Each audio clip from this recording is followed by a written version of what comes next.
Kalz meuriadou a vevesu Angola. Trochet ma want eus peurest ar bet hag eus dioren ekonomik el obro o deus dalchet gant o henvoazioù hag o mod beva koznoe. Stroezek e rannont un dachen serc'h a kri. Pouezus oc'h an dour amorroa. Peoc'hus e deut Angola da vea, a hi e mervent kevandir Afrika, goude 16 revarnugen brezel diabars. Di an okren e ar vroze, a ne ranemet kregit a zegemer touristet. Ur chans dibar e den em gavout gant meuriadou bet an kouet.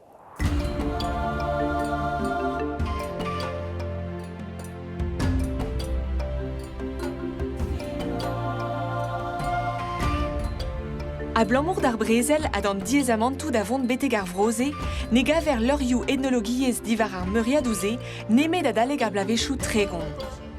Dregomz eo zevenadur, neus kri de bet. Neus e diez an avezout mad istor ar po blouze. Pez a ouzer, eo e oa deut kenelioù zu Angola eus tolead a lenn ou braz e reter Afrika. Saverien kantreidi e oant e penkenta a lod aneo a oa paouezet da redek bro po doa dijoloet a labourdouar.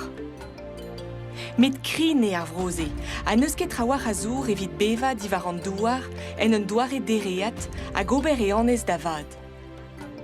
Kalz a familioù a gendalc'h da gantreal evit lakad o loenet da beuri.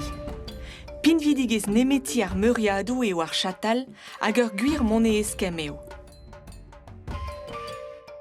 Roeze ar skolioù, a neus ket kalz bugale a gompren ar Portugalek, yez officiel ar vro. Kontrol da beurest Angola